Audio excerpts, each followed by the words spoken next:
যদিও তিনি বক্তব্যটি দেওয়ার কয়েক ঘন্টা পর তার বক্তব্যের এগেনস্টে আরেকটা ব্যাখ্যা দিয়েছেন, কিন্তু কি সেই বক্তব্য যেটা নিয়ে এত ভাইরাল হয়ে গেছেন, ইভেন তিনি অনেকের চক্ষুশূল হয়ে গেছেন। বাংলাদেশ আওয়ামী লীগ সরকার কি রাজনীতিতে ফিরতে পারবে, নাকি আওয়ামী লীগ নিষিদ্ধ হবে, নাকি শেখ হাসিনার বিচারের আগে বাংলাদেশকে আওয়ামী লীগকে রাজনীতি তো নির্বাচন তো দূরের কথা, রাজনীতিতেই পা রাখার সুযোগ দেওয়া হবে না, এই যখন নানান আলোচনা চলছে, এর মাঝখানে নির্বাচনের সময় আমরা দেখলাম মোটামুটি সামনে চলে আসছে 2025-এর ডিসেম্বরের শেষে অথবা 2026-এর জুন পর্যন্ত মাঝামাঝি সময়ে। এই অবস্থায় আজকে আমাদের যিনি কি বলা হয় যে নির্বাচন ব্যবস্থা সংস্কার কমিশনের যিনি প্রধান আছেন এবং সুজনের সম্পাদক ডক্টর বদিউল আলম মজুমদার, তার এক বক্তব্যকে ঘিরে তোলপাড় চলছে।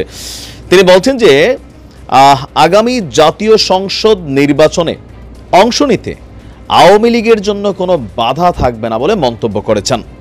তিনি বলেন যে নির্বাচনকে উৎসবমুখর করতে রাজনৈতিক দলগুলোর জন্য কোনো ধরনের প্রতিবন্ধকতা সৃষ্টি করা হবে না।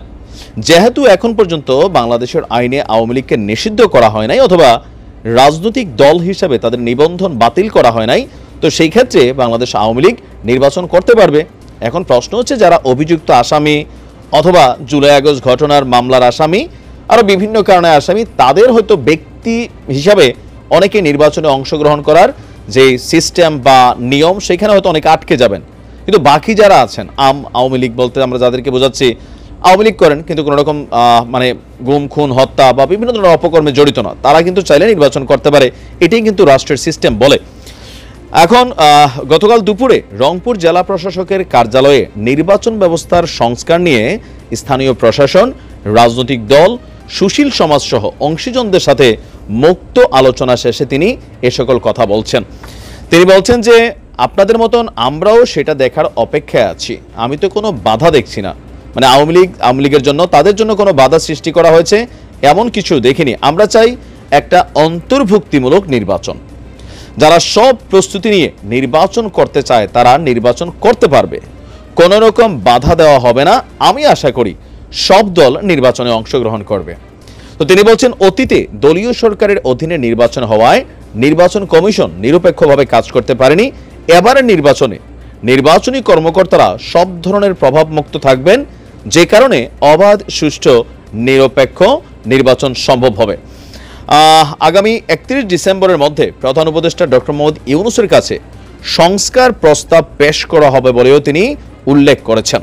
এখন তারই বক্তব্যকে ঘিরেই সমালোচনা, আলোচনা, নানান বক্তব্য আছে।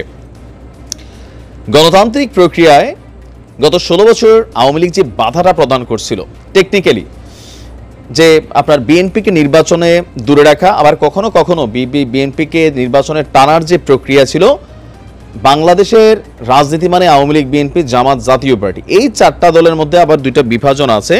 তো এখন কেউ কেউ বলছেন যে আগামী নির্বাচনে জামাত হচ্ছে বিএনপির সবচেয়ে প্রধান বিরোধী দল, আবার কেউ কেউ বলছেন ছাত্রদের যেই কিংস পার্টি হবে তারা হবে বিরোধী দল, আবার কেউ কেউ বলছেন যে না ভাই, আওয়ামী লীগ তো নিষিদ্ধ করা হয় নাই, যারা অন্যায় করছে, অপরাধ করছে তাদের বিচার হবে, কিন্তু বাকি বাংলাদেশে কোটি কোটি যে আওয়ামী লীগের ফ্যান ফলোয়ার আছে তারা তাহলে ভোট কোথায় দিবে, তারা তাহলে তো রাষ্ট্রকে অস্থিতিশীল করার চেষ্টা করবে, সুতরাং তাদেরকে নির্বাচনের অনুমতি দেওয়া হোক।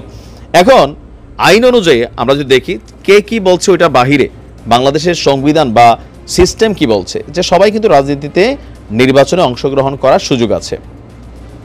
যদি আওয়ামী লীগ নিষিদ্ধ হয় তখন আলাদা, কতিপয় ব্যক্তি, সাবেক পলাতক প্রধানমন্ত্রী শেখ হাসিনা সহ আরও যারা আছেন তারা হয়তো অনেকে এখানে নির্বাচনে অংশগ্রহণ করতে পারবে না, তাদের ম্যান্ডেট হবে না, বাট বাকিরা তারা কিন্তু চাইলে নির্বাচন করতে পারবে। এখন আমাদের বদিউল আলম মজুমদার সাহেব তিনি যেই কথা বলছেন এটার পরবর্তী সময় আবার বিশাল একটা ব্যাখ্যা দিয়েছেন, শুরু হয়ে গেছে অনেকে না এটাকে নিয়ে প্রত্যাখ্যান করছে সমন্বয়করা, বদিউল আলমের এই বক্তব্য নিয়ে অলরেডি সমন্বয়করা নানান স্টেটাস দিয়েছে। তো সব কিছু মিলিয়ে একটা হুলস্থুল অবস্থা। তবে সমীকরণ যা বলছে আওয়ামী লীগ আগামী নির্বাচনে অংশগ্রহণ করবে। প্রশ্ন হচ্ছে ওই প্রশ্নতে একসময় আওয়ামী লীগ প্রশ্ন করত যে বিএনপির প্রধানমন্ত্রী কে হবে, এখন হয়তো বিএনপি বা অন্যান্য দলগুলো প্রশ্ন করবে যে আওয়ামী লীগের প্রধানমন্ত্রী কে হবে, কারণ শেখ হাসিনা তিনি তো নির্বাচনে অংশগ্রহণ করতে পারবেন না, সিস্টেমে ওনাকে আটকে দেওয়া হবে। পাশাপাশি যেহেতুগুলো মামলা আছে এগুলোর জন্য তিনি এখানে আটকে যাবেন, ওবায়দুল কাদের থেকে শুরু করে অনেকেই, হয়তো নতুন একটা আওয়ামী লীগ আমরা দেখতে পারি, আবার ভিন্ন কিছুই ঘটতে পারে, সময় বলে দেবে। ভালো থাকবে।